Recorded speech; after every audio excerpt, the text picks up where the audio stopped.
복귀한 138개 나라들 중에 6위를 차지했습니다. 그리고 북한은 작년 2019년에 18위에서 7계단이 내려간 25위를 기록했습니다. 또한 한국은 만약 전쟁이 발발했을 때 동원이 가능한 인원수는 인구 절반에 해당하는 2,570만 명으로 집계됐고 군용기는 1,549대로 미국, 러시아, 중국, 인도에 이어 5위에 올랐습니다. 그리고 탱크는 2,614대로 랭킹 9위에 올랐는데 북한은 전쟁이 발발했을 때 동원이 가능한 인원수가 한국의 절반인 1,300만. 하지만 탱크는 한국의 곱절이 넘는 6,045대를 보유하고 있는데요. 어쨌든 빨갱이, 공산주의자라고 욕 바가지로 듣는 문재인 정부가 신기하게 군사력은 자꾸 높아가고 있는 거 아닙니까? 더구나 우리나라 올해 국방 예산이 작년 대비 7.4%, 그러니까 3조 4,556억이 오른 50조 1,527억 원입니다. 50조 1,527억 원. 즉, 우리나라 국방 예산이 50조 원이 넘는 건 사상 최초인데요. 게다가 올해 2020년 국방 예산 중에 중요한 점은 방위력을 개선하는 데 쓰는 예산이 33.3%인데 이것은 2006년 방위사업청을 만든 후 가장 높은 수준이라는 거예요. 그럼 우리나라와 가장 가까운 나라, 하지만 가장 멀리 있고 싶은 나라 일본은 올해 방위비가 얼마냐면 58조 3,300억 원입니다. 58조 3,300억 원. 그러니까 우리나라 국방 예산이 갈수록 증가해 작년부터 일본 국방 예산의 80%를 뛰어넘었는데 올해 2020년에는 8조 원 정도밖에 차이가 안 나는 거 아닙니까? 한국은 50조 1,527억 원이고 일본은 58조 3,300억 원이니까.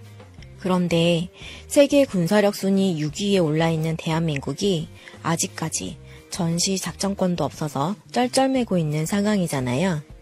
아니 무슨 세계 군사력 순위가 6위라면은 그것도 세계 3대 선진국이란 일본, 우리보다 기술력이 50년은 앞섰다는 일본, 대한민국이 일본에게 까불다간 망한다고 할 만큼 문재인 대통령이 저자세로 나가야 한다, 무릎 꿇어야 한다던 일본이랑 국방비가 고작 8조 원 차이밖에 안 나는 상황인데도 전시 작전권 같은 것도 없다면 정말 이해하기 어려운 일 아닙니까?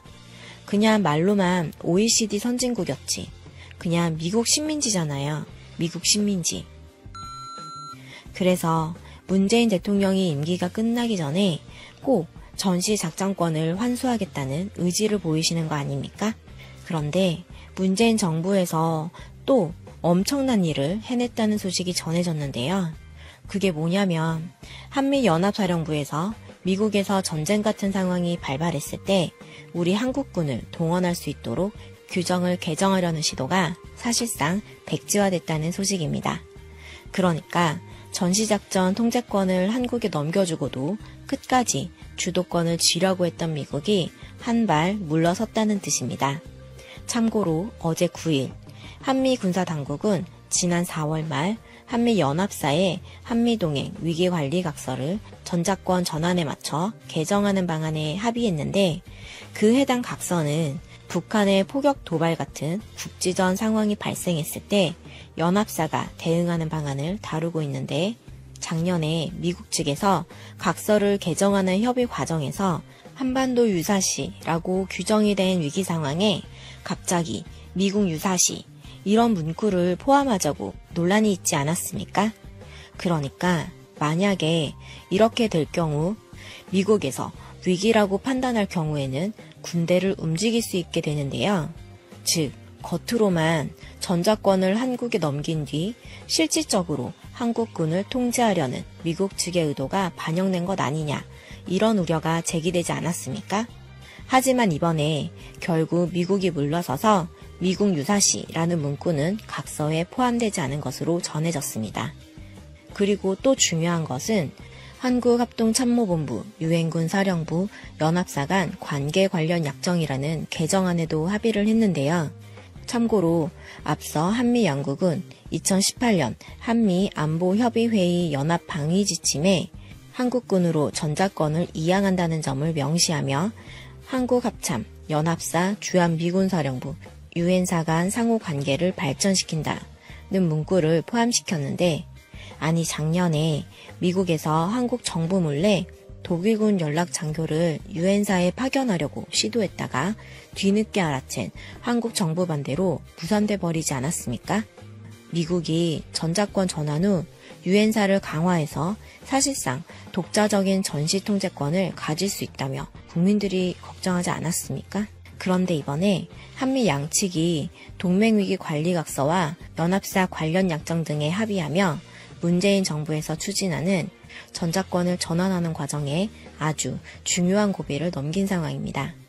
그러니까 앞으로 한미 양국군은 올해 하반기로 계획하고 있는 한미 연합군사 연습에서 전자권을 넘겨도 될지 말지 검증을 마친 뒤 만약 검증에 통과하게 되면 전자권을 전환하는 작업이 사실상 끝이 나는 상황입니다. 어쨌든 OECD 선진국이라고 이명박 박근혜 정부에서 얼마나 떠들었습니까? 그리고 이제는 미국 트럼프 대통령이 G7을 확대해서 한국이나 호주, 인도, 러시아를 추가하고 싶다는데, 더구나 일본이랑 고작 국방비가 8조 원밖에 차이가 안 나는 우리나라가 전자권도 없으면 이게 말이나 되는 소리입니까? 그리고 미국에서 무슨 전쟁이 났을 때 우리 한국 군대가 왜 전쟁에 끌려갑니까? 그러니까 이번 동맹위기관리각서와 연합사 관련 약정, 정말 국민의 경각심이 높은 실정이라고 발의 배경을 설명했습니다.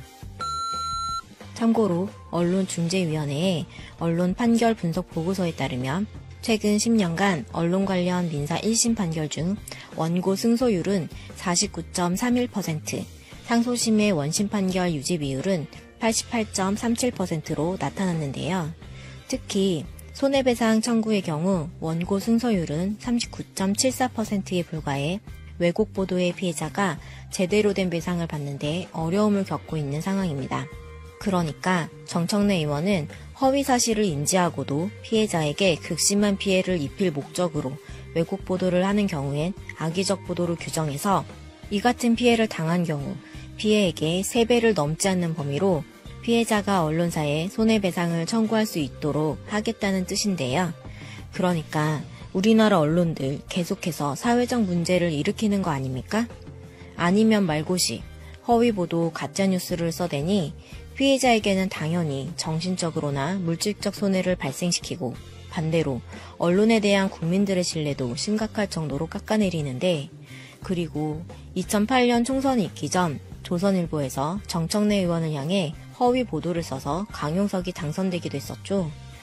2008년 18대 총선 직전인 4월 초에 문화일보와 조선일보에서 그 당시 정청래 후보가 지역 초등학교 교감에게 이런 식으로 하면 다 모가지 잘리는 수가 있어? 라는 등 폭언을 했다고 보도해 낙선에 큰 영향을 끼쳤었는데, 하지만 검찰이 수사를 해본 결과 문화일보와 조선일보가 보도했던 학부모는 가짜 학부모고 인터뷰를 주선했던 사람은 한나라당 소속 서울시 의원이라는 게 밝혀졌었죠.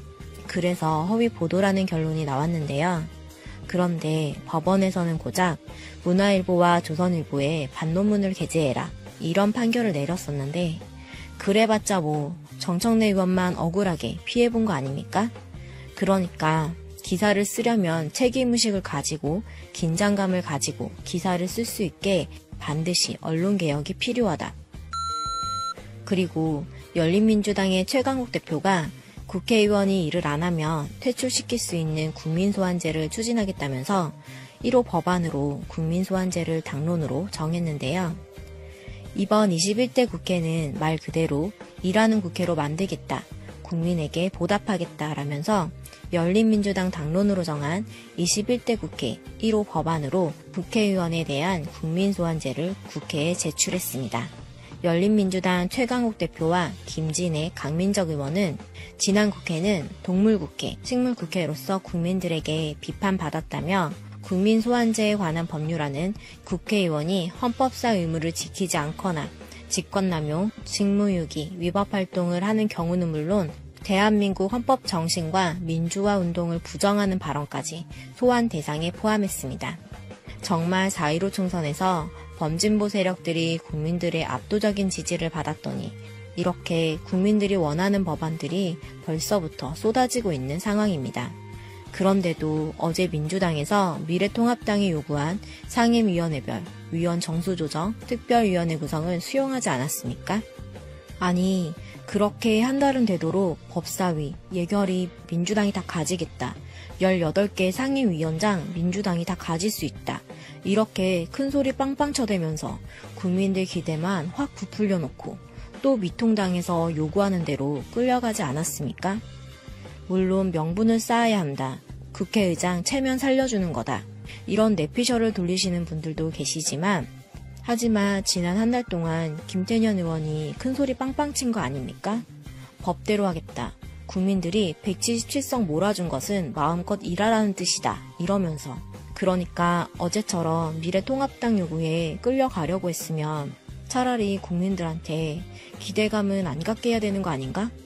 그래서 그런지 오죽 답답했으면 이해찬 대표가 오늘 아주 핵사이다를 날려줬는데 전당대회 준비위원회 첫 회의에서 이해찬 대표가 뭐라고 했냐면 당원이 요구하고 국민이 그렇게 엄청난 성원을 보냈는데 합당하지 않은 이유로 끌려다니는 것은 아주 잘못된 관행이다.